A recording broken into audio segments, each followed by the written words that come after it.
ብዙውን ጊዜ ከምናያቸው ህልሞች መካከል ጥርስን በህልም ማየት አንዱ ሲሆን በህልማችን ጥርሳችን ሲረግፍ ሲነቀል ወይንም ደግሞ በጣም አምሮበት አይተን እናውቅ ይሆናል። እንዲህ አይነት ህልም አይተን ምን ሊመጣ ይሆን ብለን ተጨንቀን እናውቃለን። ዛሬ በዚህ ቪዲዮ የጥርስ ህልምን ከሳይኮሎጂ ከሃይማኖት እና ከባህል አንፃር በዝርዝር እንመለከታለን። እስከ ቪዲዮ መጨረሻ አብራችሁን ቆዩ። ከሃይማኖታዊ እና ከመንፈሳዊ እይታ አንፃር የጥርስ ህልም ትርጓሜ በጥንታውያን መጻሕፍትና በታዋቂ የህልም ተርጓሚዎች ዘንድ ትልቅ ቦታ ይሰጠዋል። ሃይማኖታዊ ትርጓሜዎቹ ብዙውን ጊዜ ከቤተሰብ፣ ከእድሜ እና ከኃጢአት ንጽህና ጋር ያያይዙታል። በሃይማኖታዊ ትርጓሜ አንዳንዱ ጥርስ የአንድን የተወሰነ ቤተሰብ አባል ይወክላል። ጥርሱ ላይ የሚደርሰው ማንኛውም ነገር በእዚያው ሰው ላይ እንደሚደርስ ይቆጠራል። ከሃይማኖት አንፃር የላይኛው ጥርሶች የአባት ወገን ዘመዶችን ወይንም ደግሞ በቤተሰብ ውስጥ ያሉ ወንዶችን ይወክላል። ማለትም የፊት ሁለቱ ጥርሶች አባትና አጎትን ይወክላሉ። ክራንቻ የምንለው የጥርስ ክፍላችን ደግሞ የቤተሰቡን ራስ ወይንም ደግሞ መሪ ይወክላል። ይህም ማለት በህልሞቻችን እነዚህን የላይኛው ጥርሶቻችን ሲያመን፣ ሲበላሽ ወይንም ደግሞ ሲነቀል፣ ሲሰበር ከተመለከትን በቤታችን ያሉ ወንዶች ወይንም ደግሞ የአባት ወገን ዘመዶች ላይ ችግር ሊደርስ እንደሆነ የሚያመላክት የህልም ፍቺ ነው። ከዚሁ ጋር ተያይዞም የላይኛው ጥርሳችን በፊት ከነበረበት ውበት ጨምሮ ወይንም ደግሞ በእውኑ ተበላሽቶ የነበረ ከሆነ የላይኛው ጥርሳችን በህልማችን ደግሞ አምሮና ተስተካክሎ ከተመለከትን ይህ የሚያመላክተው በቤታችን ውስጥ ያሉ ወንዶች ወይንም ደግሞ የአባት ዘመዶች አሁን ላይ በጥሩ ሁኔታ ላይ እንደሚገኙ የሚያመላክት የህልም ፍቺ ነው።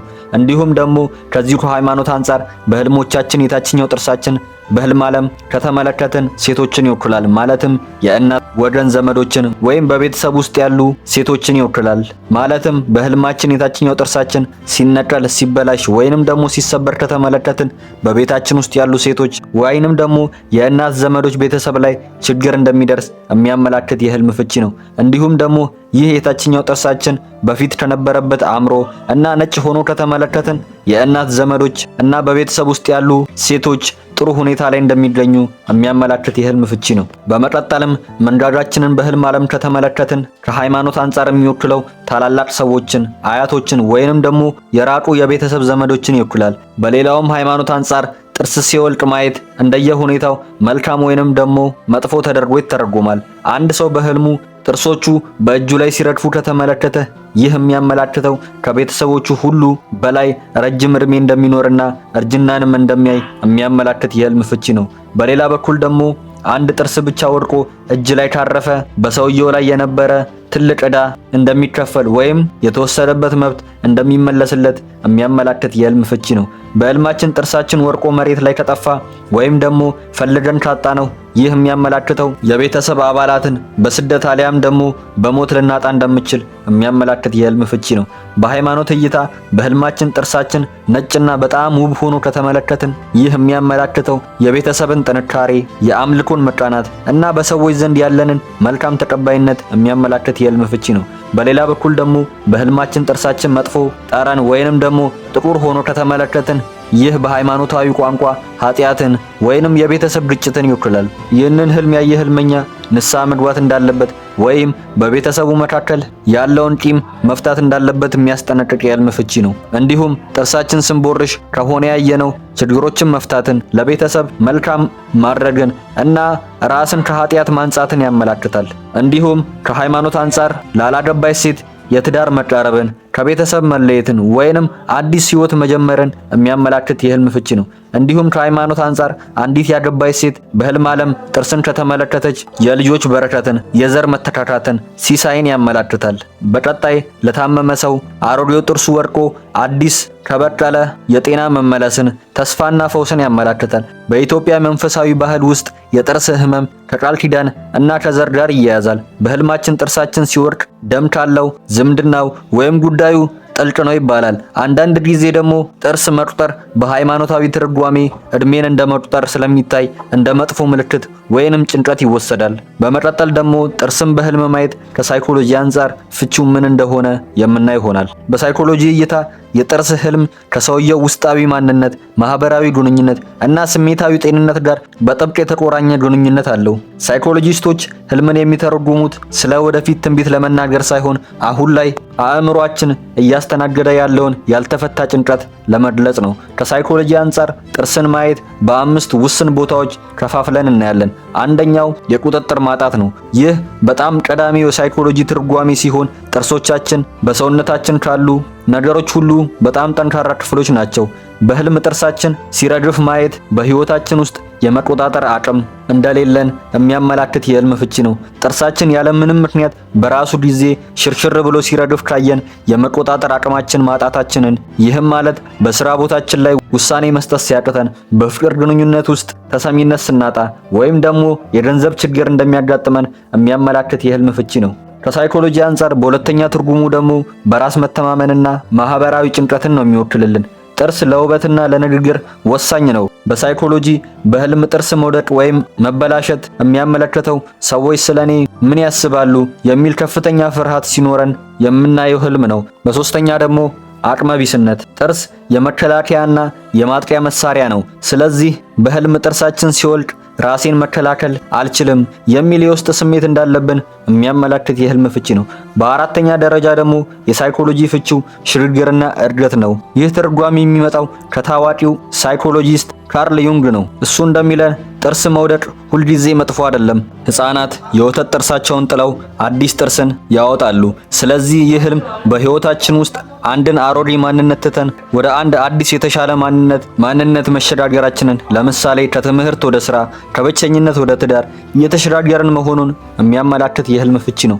በመጨረሻም በህልም ጥርሳችንን ሲወልቅ ከሳይኮሎጂ አንጻር የሚጠቁመን በውስጣችን ያለ ጭንቀት ወይም ስትረስ እናም የጤና ስጋትን ነው የሚያመላክተው። በአካላዊ ደረጃ ሰዎች ሲጨነቁ በተኙበት ጥርሳቸውን ያፏጫሉ። ይህ ግፊት ወደ አእምሮ ምልክት ሲልክ አእምሮ በህልም ጥርሳችን ሲሰበሩ ወይንም ሲረግፉ ሊያሳየን ይችላል። ትርጓሜውም አእምሮአችን እረፍት እንደሚያስፈልገው በጣም እንደተወጠረ የሚያመላክት የህልም ፍቺ ነው። በቀጣይ ደግሞ ከሳይኮሎጂ አንጻር ላገባች፣ ላላገባች፣ ለነፍሰ ጡር እያልን ከፋፍለን እናያለን። ላላገባች ሴት ጥርስን ማየት ስለ ማህበራዊ ተቀባይነትና ስለ ወደፊት አጋሯ ያላትን ጭንቀት የሚያመላክት የህልም ፍቺ ነው። ላገባች ሴት ደግሞ የኃላፊነት መክበድና ቤተሰብን የመምራት ስጋት እንዳለባት የሚያመላክት የህልም ፍቺ ነው። ለወንዶች ደግሞ የወንድነትን አቅም ወይንም የገንዘብን አቅምን የማጣት ፍርሃት እንዳለብን የሚያመላክት የህልም ፍቺ ነው። ሳይኮሎጂ የሚያተኩረው ጥርስ ላይ ሳይሆን ጥርሱ በወለቀ ጊዜ በተሰማን ስሜት ላይ ነው። ማለትም ህመም ከተሰማን ጉዳዩ አሁንም እየጎዳን ያለ ወቅታዊ ችግር እንደሆነ የሚያመላክት ሲሆን፣ ነገር ግን እፎይታ ከተሰማን ደግሞ ከባድ ሸክም እንደወረደልን የሚያሳይ አዎንታዊ ለውጥ ነው። በመቀጠልም ደግሞ ከባህላዊ እይታ ስለ ጥርስም በህልም ስለማየት ፍቺው ምን እንደሆነ እንመለከታለን። ከባህላዊ እይታ አንጻር የጥርስ ህልም ትርጓሜ ከማህበረሰቡ እሴት፣ ከቤተሰብ ትስስር እና ከቀደምት አባቶች ልምድ ጋር የተያያዘ ነው።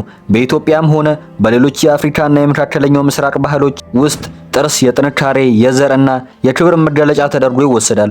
አብዛኛው ባህላዊ ትርጓሜ አፍ እንደ አንድ ቤት፣ ጥርሶች ደግሞ በቤቱ ውስጥ ያሉ ነዋሪዎች ተደርጎ ይወሰዳሉ። የላይኛው ጥርሳችን የቤቱን ወንድ፣ የታችኛው ደግሞ የቤቱን ሴቶች ይወክሉልናል። የፊተኛው ጥርሳችን ደግሞ ለህልም አላሚው የቅርብ ርቀት ያሉ ልጆችን ወይንም ደግሞ ወንድምና እህቶችን ይወክላል። መንጋጋን ማየት ከባህል አንጻር የቤቱን ታላላቅ ሰዎች፣ አያቶችን ወይም የዘር ግንድን ይወክልልናል። በባህል ውስጥ ጥርስ ሲወልቅ የወለቀበት ቦታና ሁኔታ ህልሙንም ይወስንልናል። መሬት ላይ ወርቆ ከጠፋብን ይህ ከባህላዊ እጅግ በጣም መጥፎ ተብሎ የሚታሰብ የህልም አይነት ነው። በሌላ ደግሞ ጥርሳችን እጃችን ላይ ወይንም ደግሞ ጭናችን ላይ ሲወርቅ ከተመለከትን ይህ አዲስ ልጅ መወለድን፣ የጠፋ ዘመድ መመለስን ወይንም ያልታሰበ ሀብት ማግኘትን ያመላክታል።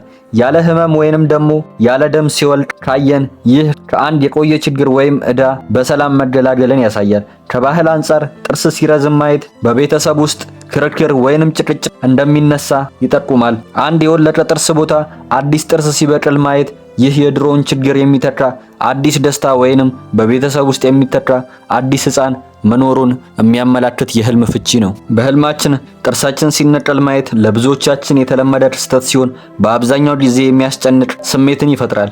ይህ ህልም ስለ ገጽታችንና ስለ ራሳችን ያለንን አመለካከት እያሳሰበን ወይንም ደግሞ ነገሮች ከቁጥጥራችን ውጪ ሊሆኑ ይችላሉ የሚል ፍራቻን ያመላክታል።